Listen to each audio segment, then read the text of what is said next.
Welcome to Season 3, Episode 18 of the Film Bros Championship Podcast. I am Tim, and with me is my co-host, Patrick. How you doing, buddy? Fuck you, donuts are awesome! This movie didn't get me much, but that was one of the movie moments that made me laugh. That was pretty much it for me. Yeah? Whew! As bad as I remembered. Yeah, it's not good, but to be honest, it's not as bad as I thought I was gonna put it. But it's not great. It's probably right around where I thought it was going to be honest. Yeah? Have you seen this before? I can't remember. I started it. I think when it first came out on DVD or whatever, I started watching it, and I hated it. Yeah. And I just stopped. I don't think I watched it all the way through. The first one is great. Yeah. Classic, hilarious. This movie is a massive disappointment, and the third movie is fine. There's some good stuff in there. I was so disappointed by this movie that I never went back to see the third one. That's fair. Yeah.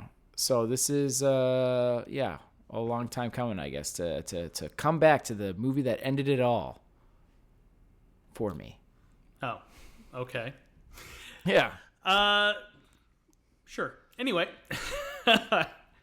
It killed the franchise for me. I wasn't interested. I thought this one was. So should we talk about what we saw? Or? Yeah, we saw Harold and Kumar escape Guantanamo Bay. So it is a sequel to the original classic Harold and Kumar Goes to White Castle, where two guys basically get high and they have the munchies and they decide they are determined to get White Castle, and bad things keep happening. Hilarity ensues, and that's the first one. I'm gonna tax you for saying that at some point. What? Hilarity ensues. It's my line. Okay. If you say so. Like a dime every time you say it. So the conclusion to the first one, if no one's seen it, basically is Harold needs to grow a pair, and the trials and tribulations of the first one gets him to finally stand up for himself, stand up to his bullies, gets promoted at work, and finally dares to ask out a girl that he has a crush on. And the other character, Kumar, finally decides to, I think, stand up to his parents, kind of, sort of, and decides to go back to med school. I know was part of it. And that's like the conclusion of the first movie. And this movie starts off right where we left off, basically. Unfortunately so. Yeah. And now it's, I'm going to go, and it's not a creepy thing at all, even though it kind of is. We're going to go see this girl he asked out on, who's sadly on a business trip and is out of town in Amsterdam. So they're going to go to Amsterdam to find her. But then bad things happen, and now they're in Guantanamo Bay. Yeah. Same basic thing. Bad things happen, trial and tribulations, yada, yada, yada. Yeah, road trip gone AWOL. Yeah. So our heroes are Harold Lee and Kumar Patel. Yeah. And as Tim said, this movie picks up right where the last one left off. Harold is still an uptight investment banker that prefers to play things safe and follow the rules, and is in love with his neighbor Maria. But he's a little bit different, right? He's like, I'm going to go to Amsterdam willingly, like he's taking a lot of time off of work, and he's a little bit different. To be honest, I don't think he gets that much time to be uptight in this movie, because he's mostly just whining and complaining about his friend. With good cause. Yeah. Kumar is a stoner, avoiding responsibility and avoiding going to med school. Yep. They have a Yogi and Boo Boo type relationship, except instead of picnic baskets, these guys just love weed. Yeah. And as Tim said, at the end of the last movie, Harold finally worked up the courage to kiss Maria and let her know how he feels. But she's about to go on a plane to Amsterdam. The guys decide to follow her since pot is legal there. And Kumar screws this all up because he brought a bong on the plane, which a racist old lady confuses for a bomb, and the boys get branded as terrorists and sent to Guantanamo. Right. Harold is basically the same as the previous movie. John Cho is great. Yeah. But, and I mean, he's great in everything. I love that dude. He's probably the best part of this movie. most consistently Yeah. good part of this movie. I guess he's just not given. He was given more to do and to be funny opportunities in the first one. Not as much here because mostly he's just whiny in this one. Right. Well, we've already seen Harold go through his journey, and he's coming on the other side. So this time it's Kumar to like go through a spiritual awakening. Right. But I don't know. It's been a while since I saw the first movie, so maybe my memory's playing tricks on me. But Kumar is significantly more stupid and selfish than I remember him. And he's just, like, irritating throughout this entire movie. Yeah, I guess because it's so much more ridiculous, I feel. It's not that ridiculous things didn't happen in the first one, but there was still things of coming out of some kind of realism of sorts that originates in it. Or if there was something really dumb happened, you thought, well, they're on drugs at that moment, so it's whatever. Right. Or like when they're riding a cheetah. He's not making an extreme decision, but he made a bad decision that something extreme is happening.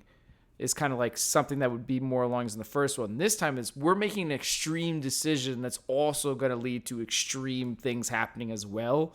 So it takes a bit further of a leap with things, and so it's a harder sell for Kumar because of that. And it doesn't help that like not only is Kumar dumber than I remember him being, everybody except for like Harold is significantly stupid. I mean, just like, why is everybody so dumb?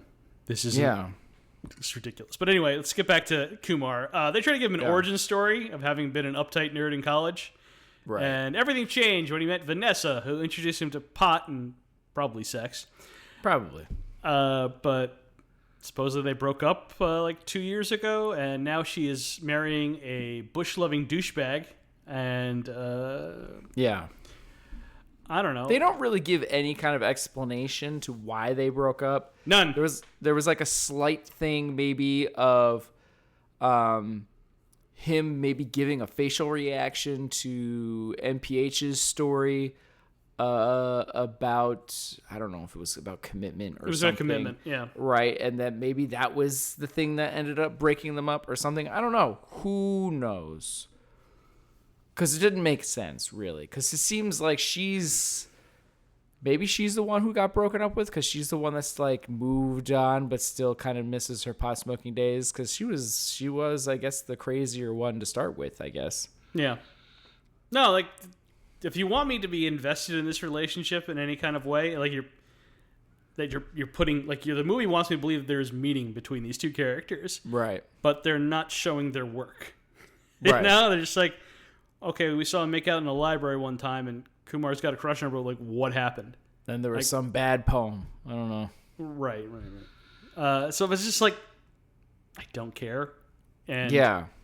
Especially because you don't know why they broke up. Every decision Kumar makes in this movie is just like stupid and selfish and ruining his best friend's life. So I'm just like, why am I rooting for this guy? I mean, I like Cal Penn. So he's like inherently charming and cool. But it's like there's only so much you can do with this.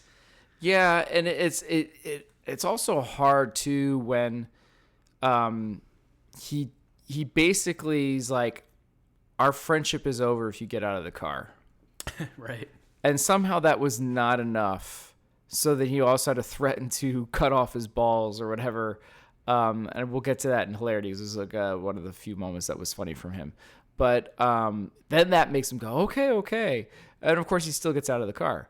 And I thought maybe they would allow him to be clever here. Maybe convince her to come to the car so he never got out of the car or something. But no, he just gets out of the car because she fell down. And it didn't really look like in any way that made me go, oh, yeah, he really needed to get out of the car for that fall. It's just... And so when he takes him back later, it's another, like, none of this is really working. Well, if it makes you feel any better, they're not friends anymore by the time they get into the third movie. Oh, really? Yeah, they have basically broken up and don't talk to each other. Good. Exactly. It's like, well, good for Harold. Well deserved. It's just... Yeah, I you know what? Fuck it. I don't have nothing else to say about these guys. Wow. That's it. I gave this category a 2 because I just how irritating I found Kumar. I mean, that's not too crazy. I kind of went a half point higher. Okay. Only because out of respect to the first one. I mean, yeah. I if it was the first one, this would be a higher score. But yeah. Otherwise, it's a lot of old hat, and there's not much new here, and it's rough. But like in the first movie, like you saw Kumar like sticking up for Harold at times and stuff like that. In this movie, no, like he is just the cause of all of Harold's problems and his own problems. So it's like he's not helping Harold almost at all, or himself. So I'm like, yeah, like who brings weed to Amsterdam? And like this is something that Harold yells at him, rightfully so, and brings up multiple times. But I feel like everybody in the movie would be like, no. Like if the Homeland Security guy had come in and said like, no, it's a bong, I was bringing weed to Amsterdam, like, who do you think you're kidding? Nobody brings weed to Amsterdam. That's ridiculous. That would have been one thing. But no, they had to make that character incredibly stupid too. So it's like, I know, and I felt like there was such, I don't know, maybe because it was like a weird build-up in its humor and extremeness in the first one too. And you get like great humor in the beginning of just like them leaving the apartment after smoking and going, I have to go to the bathroom. Should we go back? No, we've gone too far. Like, no, he left his cell phone. That was Otis? Okay. Yeah, so they couldn't call for help. This is a plot point. Yeah. But they made it funny. Like, that was a really funny, subtle, like, funny moment. And it's, like, right to insanity and extreme. And also, we start to, and I guess we can kind of move into hilarity here. It just, there's, like, poop and fart jokes in this.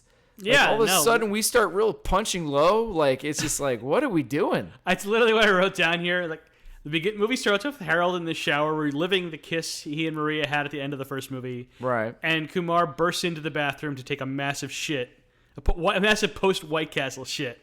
Right, which did make sense. His line of saying we did just eat like 30 White Castle burgers, like, okay, that tracks, yeah. Yeah, but it's like a dire warning of the comedy we'll be seeing throughout this movie. It's like, yes. It's very, like, every time, maybe it only happened twice, or maybe it was 3 times. I can't remember. Harold has this move where he knees someone in the balls. And every time it happens, somebody farts. It's an audible fart. Oh. And it's just like, man, what movie are we in? Because I almost feel like we're in that Jack Black Tropic Thunder movie. At the farties, you know? It's like, what is this humor? What is this? It's rough. It's rough going. And like this joke is followed up by a montage of the guys packing, and Kumar takes a break to give himself a cum facial, and he jacks it underneath the blanket. Yeah, what was that? I don't know, and it doesn't seem physically possible to give yourself a cum facial while you're jacking off under a blanket. I mean, the blanket's there. But yeah, it's like somebody just got like a tube of like sunscreen on his face. Like, right, that's what it looked like, but it was just ridiculous. Great. Yeah, and then like they're trying to show like how odd couple they are or whatever. Right. Right, and like one's got nice stuff that he's packing all nice and neat, and the one guy's like, whatever. Kumar is like lifting his shoe and turning it upside down, and it's like maple syrup or something. I don't know, coming out of his shoe. Right. And it's like. Yeah. It's not even funny. Like, I don't understand this. Like, and then the guys finally get on the plane, right? Yeah. And like the first thing like Kumar says, like, this is gonna be exactly like Eurotrip, except it's not gonna suck. And I'm like, oh yeah, how dare you, sir? Agreed. That was my note at that point. Like, no, excuse me, that movie was actually funny. Yeah. And this movie is not. I wonder if like. So the guys that wrote this movie wrote the first movie. They also directed this time. And they wrote the third movie too, but didn't direct that one, for the better. Hey, they went on to make Cobra Kai, so they're okay in my book. Fair enough. But the Euro Trip came out the same year as the first movie, so I'm wondering, like, was there some kind of weird rivalry between these movies? Bad blood. One made more money than the other or something? I don't know. Neither movie did particularly well. I think the White Castle made more money, but still. I liked both a lot, to be honest. So, I mean, I don't know if White Castle has anything. I mean, they do have bring back MPH, so thank you for that. Euro Trip, Scott Sky doesn't know. Fantastic, right? Yeah. So there's great stuff in both. So it just was a weird dig. Yeah. I don't know. It felt like coming in left field. I'm like, Yeah. It felt random.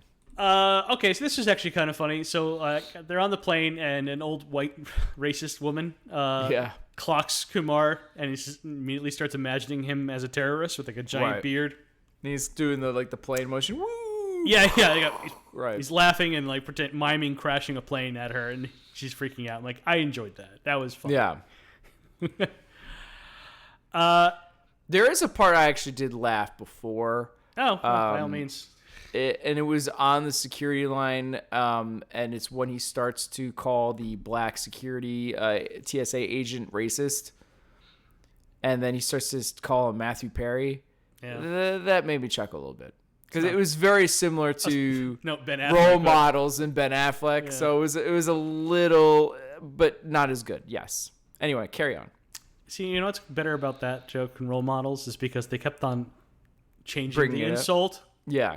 So it wasn't exactly the same thing. But like Kumar just says Matthew Perry over again. But like if he had called him Chandler and started listing off movies that Matthew Perry had been in, it would have been funnier. But no, I just kept on Matthew Perry. I'm like, yeah, you're right.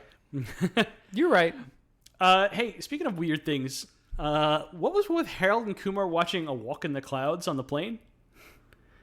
Is that what the movie was? I don't know. Yeah, a Keanu Reeves movie that came out like 13 years before. Yeah, and then he's like, oh, that chick's hot or something. He's like grabbing himself on the plane. It's like, why is he with this guy? I don't know. They got some good seats, let me tell you. Two seats aisle themselves, and on the flight to Amsterdam. That's last minute booking too. Yeah. Anyway, I just thought it was a weird movie for a couple of guys to just watch together, just old romance. Maybe because Harold is in a romantic phase, because I think he was daydreaming again. Yeah, but Walk in the Clouds. Yep. A movie. Did you remember that movie before I said it? Nope. Yeah. See. Don't care to either. That's fine. Yeah. So yeah, Kumar felt the need to bring weed on a plane to Amsterdam. Yeah, he built some kind of contraption, a smokeless bong. Yeah. But the old racist lady catches him, and she screams terrorist. And he's like, no, this is just a bong. He says he's got a bomb! And I'm just glad Harold keeps throwing this in his face because, Christ, it's just so fucking stupid. Yeah. So anyway, yeah, they're... and the bong breaks and all the glass breaks, all the smoke goes, and it's poison gas. And anyway, there's like 3 agents on flight, and they are taken down. They're sent back to America, and they start getting interrogated by the Deputy Director of Homeland Security, Ron Fox. I think it was Ron Fox, right? I think you're right. Played by Rob Corddry, who was much funnier in Semi-Pro. Definitely much funnier in Semi-Pro. Also great in Hot Tub Time Machine. Sure. Well, I know, but like this, we covered, Semi-Pro this year, so I thought. Yeah, I just want to say, Rob Corddry's bona fides are like not in question here. He's a funny guy. Like he is a funny guy, and I probably laughed at him the most after MPH in this movie. Wow. I'm not saying I laughed a whole lot here. Let's not get carried away there, Patrick. Once is a whole lot compared to how much I laughed at. Oh, I really enjoyed his death. Yeah. I thought that was pretty funny. Were you smoking something while watching this movie, or no? I just think he's funny in the way he did, where he's like shooting his gun while falling to his death, yelling "fuck you," just made me laugh. That was about it. I kind of wished I could jump out of a plane instead of watch the movie. So that's fair. This movie's not good. No, I'm not trying to defend this movie. So yeah, let's get into him. We're gonna go into him. He was like a side character. Well, what's up with the guy with the weird eyes? He handicapped or something? We believe he's of Korean descent. And just the North Koreans and the terrorists working together or whatever. Yeah. My God, North Korea and Al Qaeda working together. This is bigger than I thought. Just like,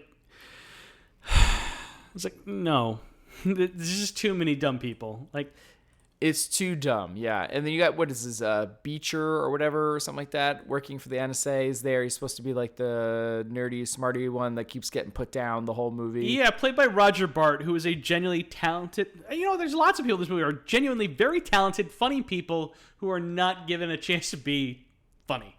Yeah. The Roger Bart one is like... Roger Bart is presented as intelligent and sees through this, but they don't really let him do anything about it. He just kind of just eats all the shit. Yep. He gets thrown his way. I'm like, all right, well, if he's going to do this, he must be leading to doing something very funny at the end of the movie. And then that happens. I'm like, well, that wasn't funny at all. No, he stands up finally and then has like a, what would you call it? Like a Three Stooges type moment where or Looney Tunes or something, and he opens the plane thing, gets sucked out, and he dies. So it's like, oh, okay. Yeah. And you're supposed to save them or whatever, and finally stand up to him. So it's not a good moment there. So times where I did kind of chuckle or smile anyway was just listening to Harold just ripping into Kumar. So it's like they're in the interrogation room by themselves, and just like shut up, and just the emphasis on the last one really. I was like, yes, thank you. I needed this. That's true. Yeah. And then he's like, see why I'm against paying taxes? Hey, fuck you. I was like, yes, absolutely. Yeah. But bravo to the movie. 16 and a half minutes in, we're in Guantanamo Bay. That is very efficient. Yeah. And it's interesting interpretation of Guantanamo Bay. Why does this super-fed prison look like a Mexican day jail? Why is there a goat? Right. This place looks less like a prison and more like the abandoned warehouse Alex Murphy gets shot to hell in and turned into RoboCop. Yeah, that's a good call. Thank you. Oh, man, I rolled my eyes when the goat pooped on the pillow, too, because you knew it was coming, and it was like, this is so just... Oh, man. It's just... So the guys start chatting up with some actual terrorists in the cell next door. And this is the only laugh out loud part of the movie for me. Yeah? Yeah. Wow. Some call us terrorists, others call us heroes. Screw that! You think you're heroes for killing innocent people? It's because of assholes like you were in this place, you fucking cowards. Well, maybe if the people in your country stopped eating donuts and started realizing that your government is doing to the world, assholes like us wouldn't have to exist. Fuck you! Donuts are awesome! They're delicious. I agree. I did laugh out loud in that moment. I did. I forgot it came at this part, but you're right. Yeah. That definitely made me laugh. It was a good moment for him, and he doesn't have any in this movie. Where he really legitimately got to be funny in the moment. Yeah. Yeah, and it's just oof. And it's all downhill from there. It's not basically. So guard comes in and says it's cock meat sandwich time. Oh yeah. And both terrorist prisoners start sucking his dick. And prison rape for humor. Well, yeah, they thought it was really exciting because at least they didn't get Big Bob or whatever. Right, but like Kumar's like, I've never had to suck dick before. I bet it sucks dick. I did chuckle on that one, yeah. All right, that's pretty good. Yeah, I did chuckle on that one, yeah. So Big Bob is the one who comes in to take care of Harold and Kumar, offering more cock meat sandwiches. Yeah. And Kumar asks the fair question, are all the guards in Guantanamo Bay gay? And ain't nothing gay about getting your dick sucked. You're the ones who are gay for sucking my dick. What? In fact, just creeps me out being around you fags. Okay. I mean, some say that was some ancient people's definition of what was wrong with homosexuality. To be the bottom is not okay. Okay. It's all about dominance. I was not aware of that. You're welcome. Learning things. Okay. Anyway, it's ridiculous, and it's not really funny. The terrorists behind them or whatever in the cell next to them bite the person's the guard's dick, and it leads to an escape, and crazy things happen, and they are very easily able to escape Guantanamo Bay. Just happens to come across a boat. They're like, yeah, come on. Well, before that, I love that they're in a jungle, and Harold yells out, "Watch out for cheetahs! This is cheetah turf." It's a fun callback to the original movie. I think I forgot about that. You forgot about the cheetah? I did, because like I didn't laugh at that moment. It was just like, what? Oh man, it's been a long time, but yeah. Yeah, so they're on the boat, and we have our second TiVo reference of the season. I have that in my notes as well. That was the second one. Yep. It's like, wow, I guess TiVo wasn't as dead as I remembered it by then. Interesting. I thought it was. Jeez. Yeah, they hop on a raft from Cuba to USA, landing in Miami. And the only one they know in Miami is their buddy Raza. Was he someone from the first one? No, they just know him from college. Because I was like, who is this they're talking about? Anyway. Yeah, the bottomless party. They thought this was really clever. They must have. And then they thought the guy's pubes, I guess, was funny. I'll be honest. I thought that the guy being impressed with his giant pubes was kind of funny. Like the look on his face. But the pubes themselves, no, not funny. Looks like a Saint-Laurent's beard. All right. I think somebody could have pulled that off, but it was not that person. It's odd. I guess we'll go with that word. Yeah. That the entire party was just women. I think there might be one other dude somewhere in the background, but maybe I think it was just him and all these women, and then it was almost funny when he started yelling at the woman who just randomly tries to take her top off. Fuck you! What kind of party do you think this is? Yeah, that was almost funny. Yeah. Speaking of old technology with the TiVo, I laugh when the Nokia. Yeah, right. Yeah. Yep. The Nokia 770 internet tablet. Yeah. A device that pretty much only lets you check your email. Some game you can play on too. He was excited to play Punch Out. Yeah, I was like, oh, okay. Right? And they do like the slow motion of wearing like gaudy, horrible outfits, but then they get in like a Ford Mustang. And they're like, sure. With the top down, the convertible. Yeah. Which is a funny thing when Harold's yelling at him about it, though. I do enjoy Harold's like, what are we doing? We're wearing these ridiculous outfits. We're riding around with the fucking top down or whatever. Yeah. So it is funny just to see him angry a little bit. That was so. I guess it's better parts of the movie. Yeah, I get you're right. Yeah. All right, let's get to the part that I found so painful. I thought about sewing my eyelids shut. Ed Helms as the translator. It's weird and random, but yeah. Who says that Harold's parents are using some kind of dialect he's not familiar with? It's just English. Yep. Perfect English.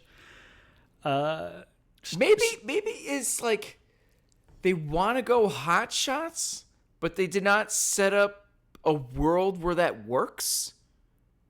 Yeah, you know what I mean? No, it's because we have entered a place where everybody in this movie is dumber than everybody in the airplane. So it's like, what? Yeah, it's like they're trying to do tonally two different kinds of comedies, and it just doesn't work. Not at all. Yeah.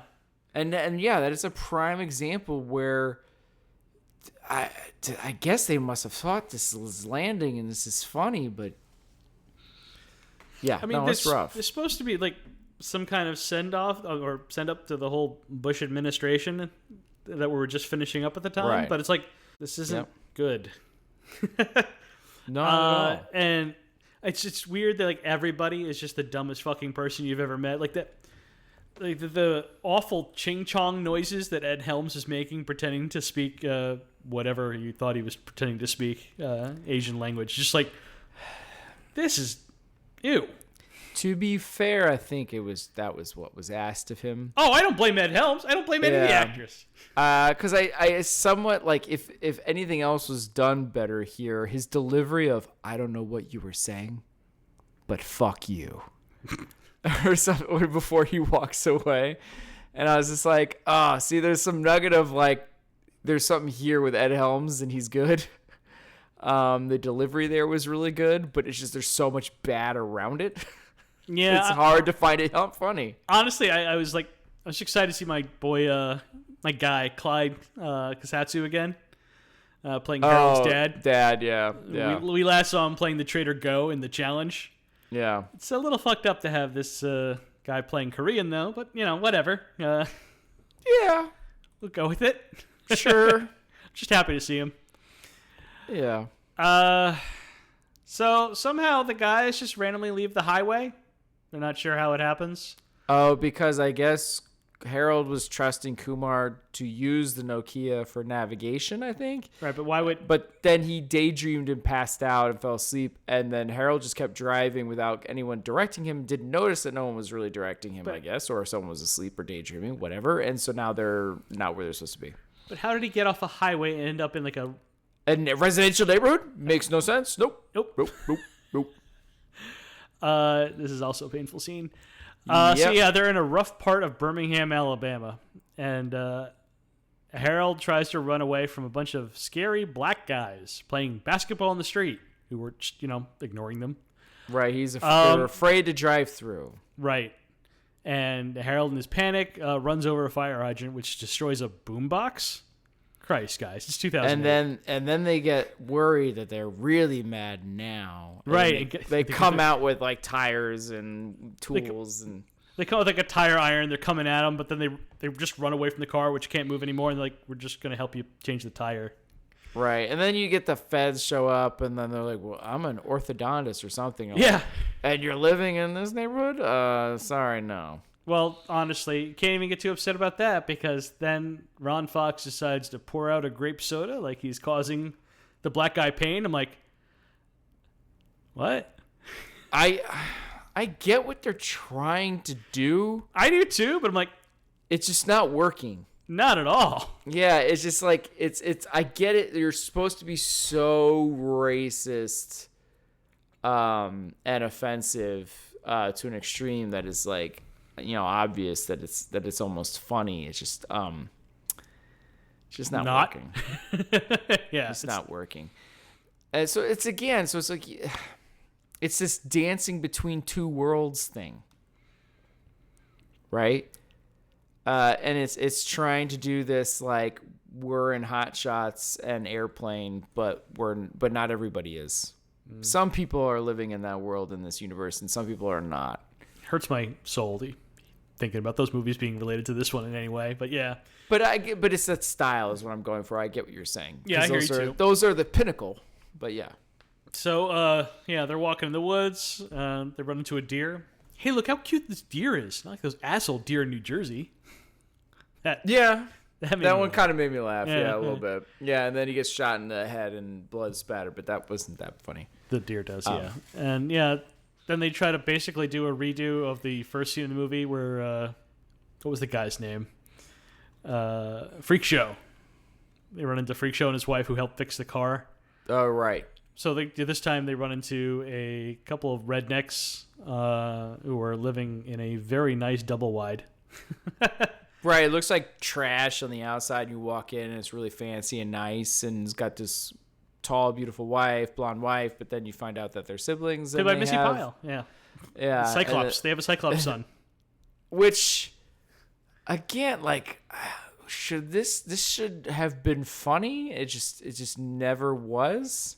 Nope. And again, they tried to do it again when the Cyclops is in bed with Harold, and then he screams again. Oh, how about I don't know. It's just nonstop, like shaking your head, like, what are we doing here? Like when Kumar has a sex dream, or he's having a threesome with Vanessa and a giant bag of weed.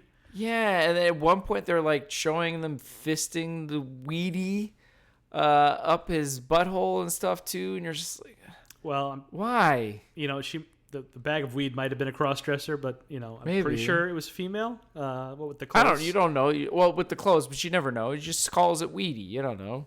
Right. That's my fault for assuming because the bag of weed was wearing a bra. But you're right. I shouldn't just assume. You never know. I don't know the bag of weed's kinks. Yeah. So the guys run away because they're freaked out about the Cyclops. Fair. And they run into the Ku Klux Klan. And here's another great opportunity for humor and just big old whiff. Yeah, the only thing maybe kind of is when Kumar is like, "Hey, like the food's really good," or something like these guys are all right, or something. There was The like clan knows how to cook or whatever. yeah, there was almost something funny there, but it didn't quite land. And then they tried with some physical humor towards the end, where like the leader there falls down Played the by hill. Christopher Maloney, who also played Freak Show in the first movie, so they brought him Right. back. That was cool. But like tripping on the robe and falling down the hill and then lighting himself on fire and then be like, well, should we put him out? Like, maybe there was something funny there. I don't know, but it wasn't. Definitely needed a couple more passes. I gotta tell you, you know what really offended me with this scene? What? You know how I think about I do not like clothes on animals. Okay. So fair enough. the sweet white Labrador forced to look like a clan member hurt my feelings. I was like, oh. I must have missed that. Yeah, they put the little hat on it and everything. Like, come on. No, we don't do need that. We don't need none of that. So then Fox brings in Harold and Kumar's friends, Goldstein and Rosenberg. Oh yeah, which was nice to see them again, but Sure, yeah. yeah. One of the best parts of the first movie. And he tries to intimidate them by dumping a bag of quarters on the table because they're Jewish. Yeah. Although I thought it was slightly funny when at the end they actually start picking up all the change. That hurt my feelings when they did that too. I'm like, God damn it. Yeah. Actually, this is one of the few points where I did laugh at something Cordry said. So, like, you know, they're trying to defend themselves. Like, no, I'm not going to speak. I'm going to plead the Fifth. And so Fox demands a copy of the Constitution, Bill of Rights, or whatever, so he can wipe his ass with the Fifth Amendment. And rips it out of the book. And he's like, a lot of tread marks there. yeah, he's like, why is your ass so dirty? Don't you wipe? Don't ask questions you don't want the answers to, buddy. Yeah. I really do think he's doing the best with what he's got. Like I could appreciate Rob Corddry. I don't know. No, I know Rob Corddry is good. Yeah. I know all of these people are good. This movie is just bad, and there's just nothing they can do with this shit. It's just, it's probably another one of those examples where writer was given directing opportunities that should not have. Not have been ready for it. No. Yeah. So the guys in their wanderings after the Klan run into our old buddy Neil Patrick Harris. And Doogie Howser himself gets the boys from Alabama to Texas and through a traffic stop. And he is high as fuck on shrooms. Yeah. And he sees himself on a unicorn beckoning him away. Yeah. And Fox telling him he loves Starship Troopers and it convinced him to join Homeland Security to fight terrorists. And, man, so many people misunderstood that movie. So I kind of laughed at that. It's like, that's what I was saying. good. This is the part that made me laugh. I really enjoyed this part. I loved almost all of it, to be honest. Like, I love Corddry going on about Starship Troopers. I love MPH being like, how? Like, like he's just being so confused because he understands what that movie's about. Like, so he's like, what? And him explaining, but then seeing the unicorn and stuff like that. And then all of a sudden, him going to, I love you. And then, I love you too, Neil Patrick Harris. Like, I think it would have been funnier if Ron Fox understood the point of the movie and was more deliberate. Like, that movie you made about fascism made me want to be a fascist. You know, like, or something along those lines. I think it does seem to speak way more truth to how people totally misunderstood and messed that movie up. I didn't realize how, like, prevalent it was until, like, social media became more popular. I was like, what? It's great how there's like this whole there's a whole other group of people that love that movie but actually know what that movie was about, and it's basically Paul Verhoeven fans. So, I mean, like, if you know him, you're gonna kind of get it. So yeah, MPH forces the guys to go to a whorehouse with him. Yeah, none of this tracked with me. He's got to get his fuck on. No, I mean, I get that, but it just didn't. I don't know. Like, there's so much that MPH stuff was like so funny in the first one, and to be honest, he's really trying. Again, it's just not much there for him, and like the whole part where he like brands somebody, But this movie, I suppose, is trying to pretend that Neil Patrick Harris might actually be like a serial killer. He's like collecting hair and right, and he's got a bunch of mace and the mask. Right, weird mask. It's just like yeah. what? Yeah, the Neil Patrick Harris stuff really didn't work for me in this movie either. But I did find Harold having a heart-to-heart with all the sex workers about his frustrations in the movie is kind of funny. Yeah. I kind of enjoyed that. I thought it was so obvious, and then of course Kumar's doing the same. It's obvious, but like Harold's like, "Thank you, Bubbles. I appreciate you listening to me and stuff like that." Like, yeah, that's yeah. Kumar having a breakdown about Vanessa while he's with two other sex workers is just not funny. Yeah. Anyway, yeah. So exception of I'll say. There's other women, and he's like you? He's like, no, honey, we're whores. Remember? And that wasn't him. That was actually the other lady's delivery that I thought was slightly humorous. Right.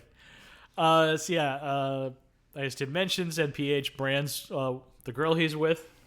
Poor Beverly D'Angelo. In retaliation, Sally, the madam of the house, shoots NPH down dead. Like 3 shotgun blasts to the back. I think it's got some range on that shotgun. He wasn't that far away. But this is where I liked Harold. Harold is like actually distraught. Kumar's like, no, we need to go. And Harold's like, no, I love you, NPH. This leads to a funny bit in the third movie. If you didn't watch through the credits, Neil Patrick Harris gets up. He's alive. He's like, ugh. Oh, I did not. I did not know that. That's it. That's what I was trying to tell you. Like, if you want to watch them, there it is. Okay. But like, of course, the boys don't know this. So in the third movie, they hook up with Neil Patrick Harris again because they have to. And right. He's like, we saw you die. You're dead. He's like, I did die. I'm back now. So it's funny too. Is like they lead into like hey, aren't you gay? I thought didn't you come out as gay? And he's like, no, I'm just saying that to for the parts. And then I guess husband comes in and there's a whole bit with them. It's really good. The third one is I guess I gotta check out. I mean, is this did the third one come out before or after Cal Penn came out? Oh, Cal Penn just recently came out. I don't think it was that recent. Yeah, no, it was pretty recent. It was just a couple of years ago when he wrote his book. Really? I thought that was like during him working for Obama he came out. No. He just... I messed that timetable up. Okay. I think when he was working for Obama, I think by this point in his life, he had met his husband. Yeah. I remember. Something like that. I forget exactly what... It was 11 years before the book. He said, I am now married to my partner, like 11 years or whatever. Okay. It's just interesting when you're watching the movie and being like, oh, 2 of these guys in this car are gay. And they're talking about chicks and all this kind of stuff. It's just interesting. I think it's a great example of I can totally buy homosexuals playing straight people playing gay. It's fun. Don't pigeonhole people just because of what their sexuality is. For sure. Yeah. We wasted way too much of Rupert Everett's career post my best friend's wedding. We just had to make him gay and everything now. I'm like, hey, this guy's a really good actor. This sucks. You know what? It sucks that you've done this to him. Isn't he the voice of Prince Charming in Shrek 2? Yes. Okay. My kids saw Shrek a long time ago, and I was looking for something to watch with Kara before bed, and I put it on, and she was all this for so long I was like, oh no, I don't want to watch Shrek. When I brought it up, I was like, Shrek's good, stop. All of a sudden loved it. And then she's like, all right, is the second one there? I was like, yeah, let's watch the second one. And he's great in that movie, so I just want to put that out there. I never cared for the sequels personally, but I didn't care for after 2. I thought the first 2 were actually really good. I don't even remember if I saw the third one, but you don't need to. I do enjoy hearing Antonio Banderas talk, so that was a plus. Did you watch the last Puss in Boots? No, I heard good things though. You need to. It almost made me cry. Oh wow! All right then. It was really good.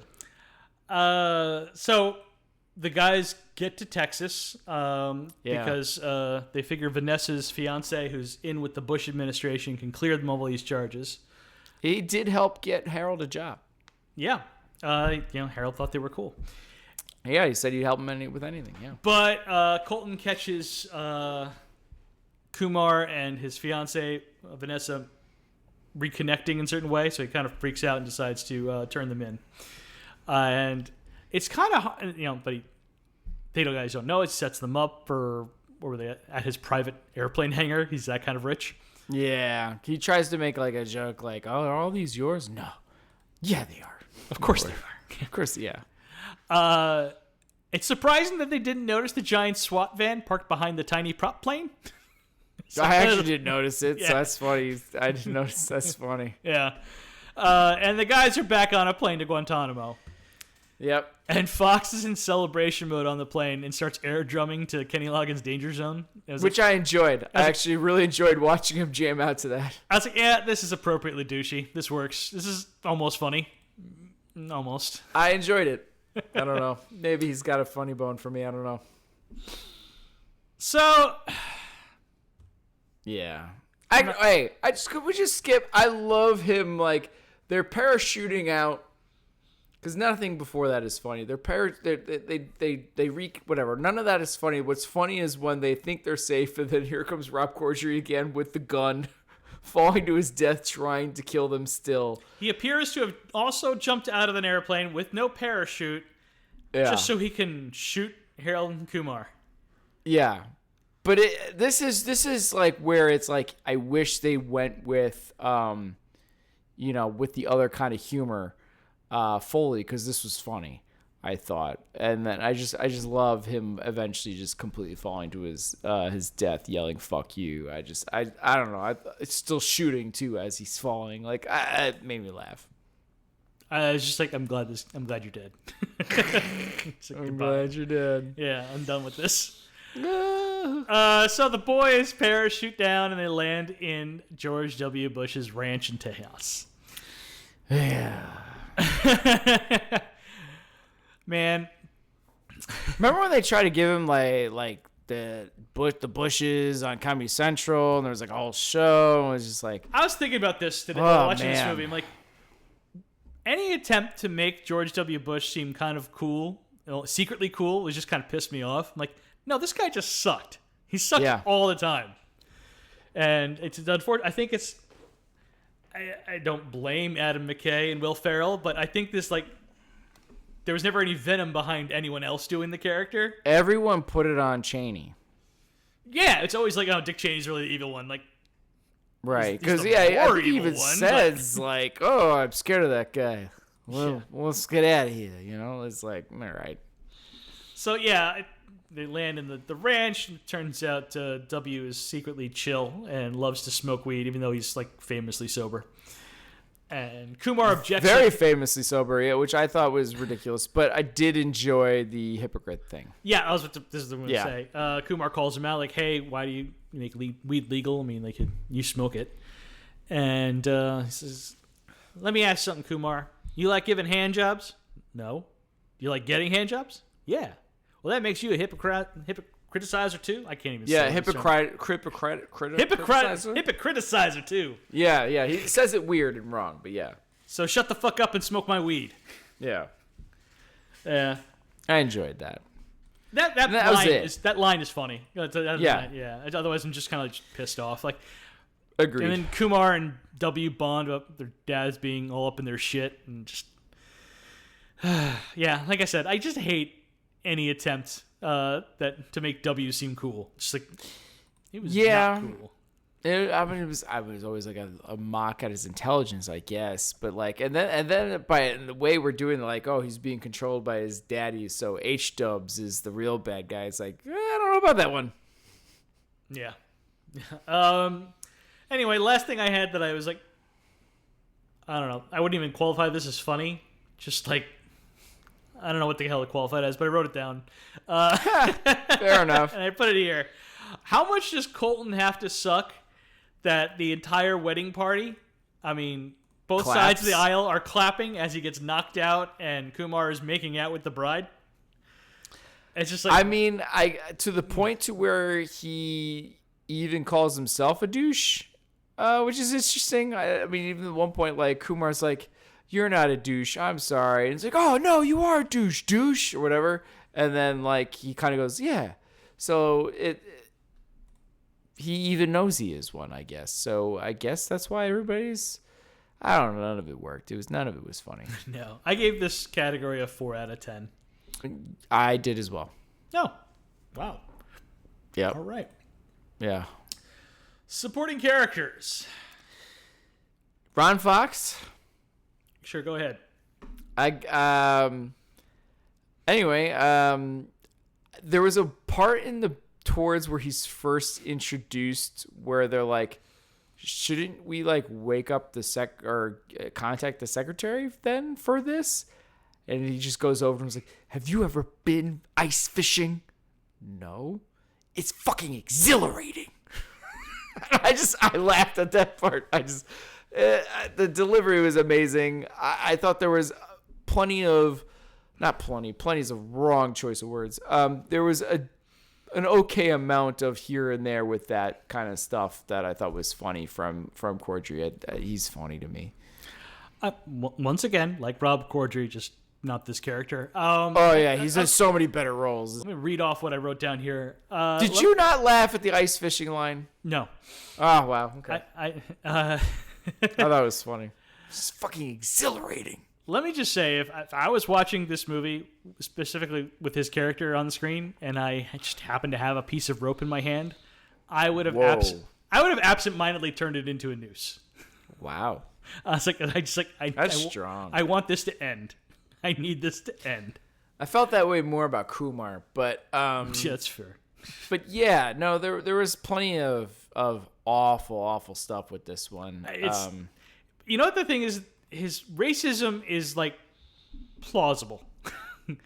It's just too plausible, and the character's stupidity just makes you want to It's like, yeah. So it's not ridiculous enough. It's just like, no, this is just gross, and I hate it. Anyway, Danielle Ackles plays Vanessa. Sure. I really don't have anything to say about her besides she's pretty. No shot at the actress. Just nothing there for her to really play. It would have been interesting to see more of her kind of / inner Kumar, of where Kumar gets it from or something. We get a hint out of it, but anyway, there's not much here. So the character has terrible taste in men and loves weed so much that she leaves perfectly rolled joints hidden under rocks that magically stay clean, so she can get high in peace away from her disapproving fiance. Yep. I'm pretty sure her love of weed is the only thing that her and Kumar have in common, at least that we've been seeing in this movie. Yeah. Roger Bart, as I mentioned, Tim, we talked about before, as Beecher. Yep, Dr. Beecher. What a waste. NSA. What a waste of a good actor. Yeah. I mean, it was almost getting to something maybe entertaining, but never did. James Adomian as W. Bush. It's a pretty good impression. Not as good as his Bernie. Sure. It's just weird as hell. They made W a chill stoner, and he's, like I said, famously sober. Yeah. I could have almost been fine with it if it was just something in private, but then later on, Colton mentions getting an extra case of Coors Light in case the president shows up to the wedding. Like, make it make sense. This is terrible. Or at least come up with something logically with it. Like, oh, yeah, no, that's just what I tell such and such, or something. You know what I mean? Like, half whatever my agents do, or is just covering up my stuff or whatever. It's just give us something. But yeah, no, it just it wasn't good. The one line exchange about the hand job stuff was good, and that was about it with that. Colton, nothing was funny at all. He's not supposed to be a funny character. Yeah. Maria is better left not talking. No. She's also no. I disagree. She was great on The Shield. Never watched. You're lost. But to be fair, she's not really given anything either. She is pretty. She's very pretty. And you know what? She's pretty enough where I could buy someone like, yeah, I'm going to try insane shit to try to win her over. She's that level pretty. Harold shows up to Amsterdam at the end of the movie to whisk her off her feet or whatever. Can't find her, and then all of a sudden finds her, which is weird, even though she's he's literally checked every hotel and everything or whatever and couldn't find her at all. But here she is at a photo shoot, which is just bizarre. He doesn't realize it's a photo shoot. But yeah, he doesn't realize it's a photo shoot or whatever, and he's ruined the photo shoot, and the guy's mad, but it's okay because he's gay and he's gonna make out with the photographer, and she's just gonna walk away from her job to go smoke weed. In Harold's defense, what she was wearing did not look like a modeling outfit. In fact, it looked fairly unflattering, that outfit for her. So right. This is a weird modeling gig. But all right. It's a very weird one, especially since they're going to be okay with her just walking off after rudely interrupting their photo shoot. Who gives a damn? I mean, maybe they finished and then they did the walking. I don't know. I needed something. Did you? At that point of the movie? You needed something? No. At this point, maybe so much of the movie pissed me off that I was like, oh, fuck you at this part. Like, it made me more mad at this part. All right. It's like, now you're just getting super lazy. So we already talked about the cameos for my guy Clyde, Christopher Maloney, Neil Patrick Harris. Yeah, we kind of got his gist already. Beverly D'Angelo, Sally the Madam. Who that made me sad. Always have a crush on. I just will. Fern, did you see the story where they were talking to, what's his name, Dead Zone guy? Christopher Walken? No, sorry, Dead Zone guy, my bad. Neil Patrick Harris. Not Neil Patrick Harris, damn it. No. Michael Hall. Thank you. Yes. And he snuck onto the set during her nude scene. No. When he was like 16 or whatever, like somebody helped him sneak onto the set so he could see the topless scene. Oh no, I did not hear this story. Oh, yeah, he's like interviewed. It's on a video. You kind of see it. He's like laughing about it. It's like, this is funny and wrong at the same time. I was going to say, is she laughing about it? Or I doubt it. I doubt it. Yeah. Okay. Yep. All right. Anyway, I gave this category a 2. I did too. All right. So you're just a half point higher than me. I gave it an 8. Weirdly, I can't believe I'm a half point higher than you, but I went 8.5. I have it above Soul Men, below Hamlet 2. I have it below Sex and the City, too. Sex and the City, I'm sorry. And I have it just above War Inc. Yeah, and Soul Men. So, I feel like it somewhat works. So, yeah. So, as I mentioned, John Hurwitz and Hayden Schlossberg wrote all 3 Harold and Kumar movies, but this is the only one they directed, and they went on to make Cobra Kai. Roger Ebert loved the first movie. Gave it 3 stars. Yeah. He thought the third movie was okay. And he gave it like 2.5 stars. He just skipped this one, and I'm sure he was happier for it. And he mentioned it in his third movie, like, oh, maybe I should have seen that second one. Some other reviewer's like, no, you shouldn't. Yeah. So this movie had a budget of $12 million and grossed worldwide a little under $43.5 million. It debuted at number 2 at the box office, losing to Baby Mama, also in its first weekend of release. The other movie that debuting that weekend was Deception, a Hugh Jackman, Ewan McGregor, Michelle Williams thriller that I remember being terrible. I don't even remember. Yeah, that's it. All right. And that's it for this week. So next week, we're going to do it, Tim. Oh, no. What are you doing to me? We're doing Strange Wilderness. All right, that's fair. I'm actually kind of happy you're getting more of the bad stuff out of the way. I don't know if this movie is bad, and I've never seen it. Oh, okay. You have like this weird like hope. I don't know if it's just because we both like Steve Zahn so much. It's possible. No, I remember kind of liking the trailer. Have you seen the trailer? I'm sure at some point you've seen the trailer. I think I did when we first started this season. So you remember it's like Steve Zahn is playing some kind of nature documentarian, and he does like little edit, Right, it's like the Zissou thing, but different, right? Like Steve Zissou, whatever, right? Steve Zissou, yeah. But like he will make fun of the animals and stuff like that as I'm seeing in the trailer. And like I remember he sees like this one fish, and he just goes nuts on this fish over and over again in the trailer. That just, I don't know. He just does that over and over again. For some reason, it gets me. I don't know why. It makes me laugh. Okay. I don't know. People making fun of animals works for me. That's a weird position to take, but for me especially. Yeah, it is your prerogative. As long as it's not a dog, I mean, mock away, I guess. As long as we're not putting clothes on the dog. We can make fun of a dog. Just don't put clothes on the dog. That's all I ask. Don't hurt the dog. Don't put clothes on the dog. Okay. Yeah. Fair enough. Okay, then. But if a dog does something doofy, you can laugh and make fun of it. It's fine.